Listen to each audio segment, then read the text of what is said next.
Hello friends, स्वागत है आपका अपने इकोनॉमिकल पीसीएस में। हमने 28 नवंबर 2022 तक के सभी जो झारखंड स्पेसिफिक करंट अफेयर्स थे उन्हें डिस्कस कर लिया था और आज हम 29 नवंबर से लेकर 1 दिसंबर 2022 तक के करंट अफेयर्स झारखंड स्पेसिफिक को डिस्कस करेंगे।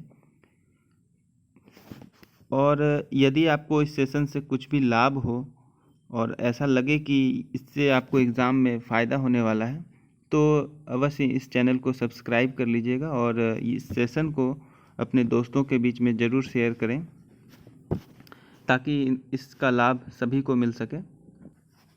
कुछ भी सजेशंस हो तो आप बेझिझक जो भी सजेशंस हो अपने कमेंट बॉक्स में आप शेयर कर सकते हैं। इकोनॉमिकल पीसीएस जो है वो बिहार के और झारखंड के सभी परीक्षाओं के लिए एक डेडिकेटेड संस्था है, तो इससे आप अवश्य ही लाभ प्राप्त करेंगे, ऐसा मेरा मानना है। चलिए देखते हैं 29 नवंबर 2022 के झारखंड स्पेसिफिक करंट अफेयर्स को। तो झारखंड में एक बार पुनः चाय की खेती जो है वो शुरू हो गई है और इसका अप्रूवल जो है वो टी बोर्ड ने दिया है। टी बोर्ड ने हजारीबाग और गुमला ज़िले का चयन किया है चाय की खेती के लिए। हजारीबाग में जो है 25 एकड़ की ज़मीन और गुमला में 40 एकड़ की ज़मीन जो है वो चिन्हित की गई है। दूसरा जो करंट अफेयर्स है वो है रांची से संबंधित। रांची में ही साइंस सिटी बनने की बात हो रही है और इसका जिम्मा जो है राज्य सरकार ने national council on science museum को दिया है, यानी NCSM को। तीसरा जो करंट अफेयर्स है वो है रांची के अभिषेक जो हैं उन्हें इग्नू इनोवेशन अवार्ड 2022 से नवाजा गया है और इसमें उन्हें द्वितीय पुरस्कार दिया गया है।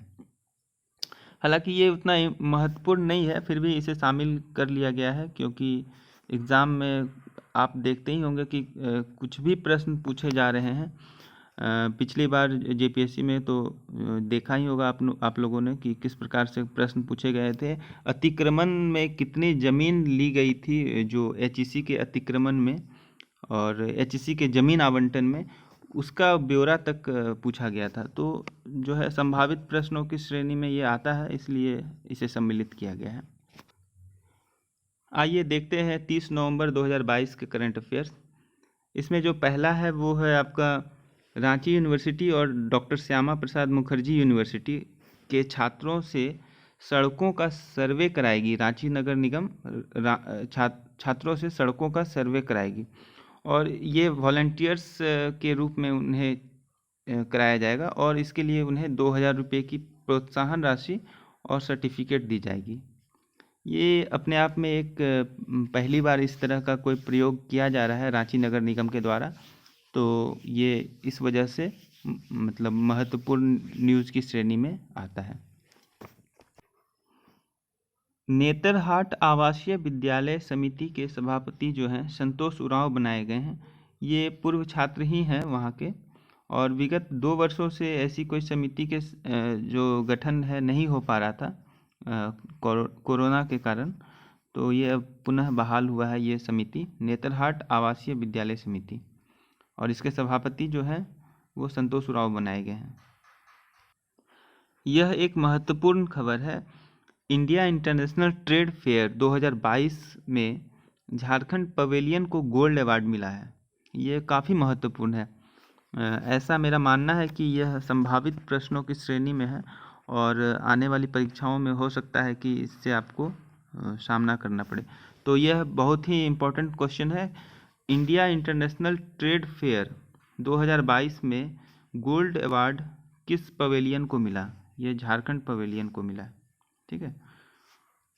और IITF 2022 का जो पार्टनर स्टेट है वो झारखंड ही है ना। और झारखंड दिवस के उपलक्ष्य पर इसी समारोह में मुख्य अतिथि के तौर पर जो है श्री हेमंत सोरेन शामिल हुए थे, CM of Jharkhand. Khelo India women cycling league में झारखंड की सरिता को सब जूनियर बालिका वर्ग में start event, mask start event जो होता है उसमें गोल्ड, और टाइम ट्रायल के 10 किलोमीटर इवेंट में सिल्वर मेडल मिला है। तो ये जो है इवेंट ध्यान रखना होगा।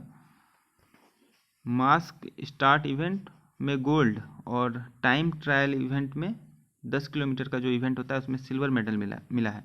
हालांकि इससे जो संबंधित प्रश्न बन सकते हैं वो यह है कि सरिता जो है वो किस खेल से संबंधित है, तो वो वुमेन साइकिलिंग से संबंधित है। नेशनल ग्रैपलिंग रेसलिंग चैंपियनशिप में झारखंड के खिलाड़ियों ने 4 पदक जीते। नेशनल ग्रैपलिंग रेसलिंग चैंपियनशिप में। आइए अब देखते हैं 1 दिसंबर 2022 से संबंधित कुछ महत्वपूर्ण तथ्य। राज्य के विभिन्न जिलों में पहले चरण में 50 स्टडी सेंटर जो है वो चिन्हित किया गया है। 50 स्टडी सेंटर वो झारखंड स्टेट ओपन यूनिवर्सिटी के द्वारा। इसके बाद रागी के उत्पादन में गुमला झारखंड में अव्वल रहा है। ये 45 MT मीट्रिक टन का उत्पादन जो है गुमला में किया गया। इसके बाद झारखंड स्टेट फूड कमीशन के अध्यक्ष जो हैं वो हिमांशु शेखर चौधरी हैं। ये इसलिए चर्चा में है क्योंकि इन्होंने हालिया भूख से मौत के लिए मुखिया को, संबंधित पंचायत के मुखिया को जिम्मेदार ठहराने की बात कही थी। इस वजह से यह काफ़ी चर्चा में है। अगला जो महत्वपूर्ण तथ्य है वो है झारखंड बाल संरक्षण आयोग की जो नवनियुक्त अध्यक्ष बनी है वो काजल यादव बनी है। ये काफ़ी महत्वपूर्ण इवेंट है और ये संभावित प्रश्नों की श्रेणी में आता है कि आपसे आगामी परीक्षा में पूछा जाए। काजल यादव जो है वो जमशेदपुर की है ना, जमशेदपुर से हैं।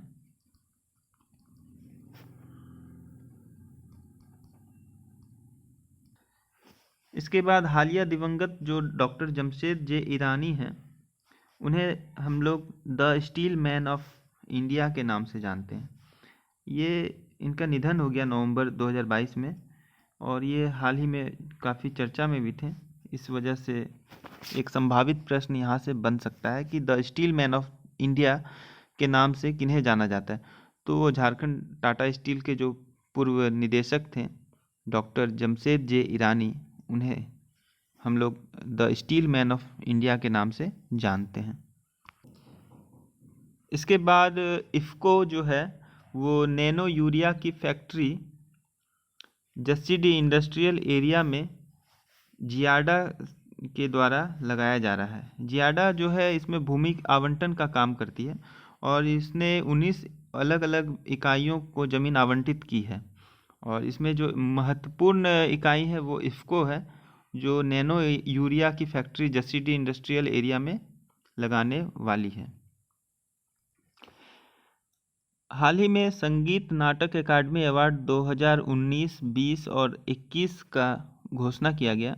इसमें 6 लोग जो है झारखंड से थे और एक जो है वो पंडित चेतन जोशी बांसुरी वादन के लिए, वो भी झारखंड से ही हैं किंतु उनका जो नेटिव स्टेट है वो यूपी है।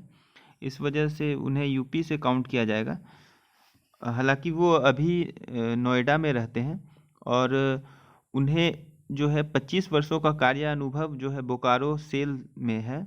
इस वजह से वो झारखंड से भी संबंधित हैं और झारखंड से मुख्य रूप से जो संबंधित कलाकार हैं उनमें विजेंद्र पटनायक राउरकेला छऊ नृत्य के लिए, उसके बाद विनोद महतो जिन्हें उस्ताद बिस्मिल्लाह खां अवार्ड 2020 से सम्मानित किया गया है, जगदीश बड़ाइक जिन्हें बिस्मिल्लाह खां अवार्ड 2021 से सम्मानित किया गया है, अजय मलकानी रंगमंच से संबंधित हैं, महावीर नायक जनजातीय संगीत से संबंधित हैं, दुर्गा प्रसाद मुर्मू संथाली संगीत से संबंधित हैं।